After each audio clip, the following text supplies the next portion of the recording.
Hey, so I'm gonna try doing this video on my other computer, aka not my laptop, just to see if the sound quality is better, which it probably will be, and to see if the video quality is any better, which it probably will be. So this isn't so much of an experiment as I don't know what this is. Anyway, what this is I want to cover, um, essentially, I'm gonna call this Cosplay Haters. It's I get a lot of questions on how to deal with people who hate on the fact that you cosplay. And this can be parents, this can be other people, this can be schoolmates, this can be the internet in general. So this isn't so much a how-to, this is just a how I have dealt with things and my take on certain things, and maybe how you can sort of think about it and deal with it in that way. So yeah, let's give this a try. So I'm going to start with parents, and parents can be really difficult because a lot of parents, including mine, aren't accepting of the hobby. They think it's weird. My mom thinks it's a sexual thing. She thinks to this day that it's still like we all get into costume and get into a giant orgy or something. I don't know why she thinks that, but she does. And there isn't much I can do to change her mind. What I did do was I explained it in the sense that it was a crafting thing, it was a sewing thing, it just to normalize it for her because she thought it was weird and she couldn't get over the fact that it was weird, and her thoughts were, why can't you be doing what all the other kids are doing? So I was like, you know what, Mom, I'm learning how to make stuff. I'm sewing. I can sew now. Look at this pair of pants I made. I can wear these around town. Look what I can do. Look at this thing I'm painting. It's painting, it's art. You know what this is. Just try to relate it back to them in ways that they might be able to understand or appreciate. Relating it to crafts like sewing and painting can probably be a huge help.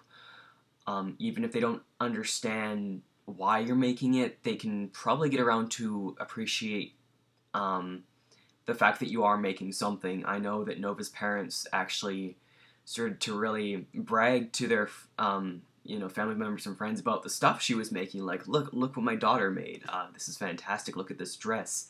She made it all by herself. So it became sort of a point of pride for them, and that's a lot of the times it's just what parents want. They want to be able to understand this in terms that they're familiar with, and most of all terms that they can express it to other people with. A lot of parents are very uncomfortable with, because cosplay is more of a newer thing, so if they say to their friends, oh, my son or daughter is a cosplayer, there are questions there, and there are questions there that a lot of parents may not want to address.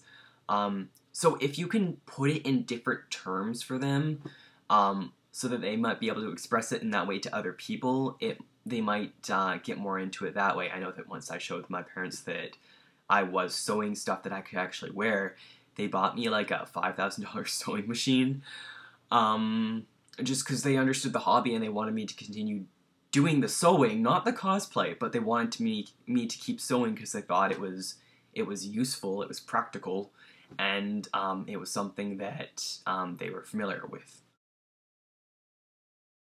Secondly, I want to cosplay. I want to cosplay. Secondly, I want to talk about cosplay as a hobby.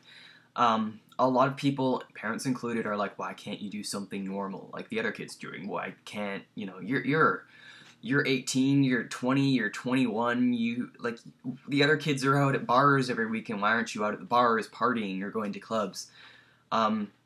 I did do that for a number of years, and to me, that's not, and this is my opinion, this isn't, saying drinking is bad or anything like that. To me, that wasn't a useful use of my time. That wasn't a good hobby for me, because I figure my free time is very precious to me. I don't want to go out on weekends, drink a lot of a very expensive substance, and then forget what happened.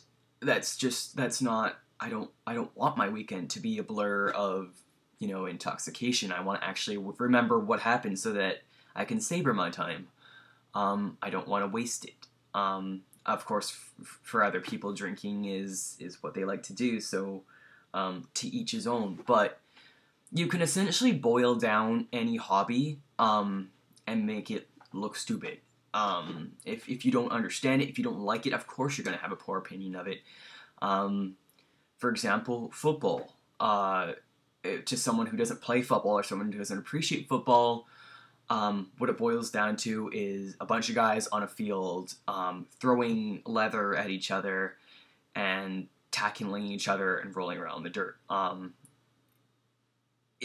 you put it that way, it seems pretty silly. But for a football player, of course, football is so much more than that.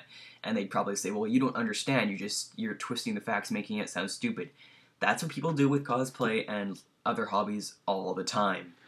Um, there is, this hierarchy of, what's a good hobby, what's a bad hobby, but the differences between them are so minuscule. Like cosplay is an expensive hobby, but so is collecting anything is expensive. Sports are enormously hockey. I used to play hockey. That is one expensive sport. That equipment, ice time, it's really expensive.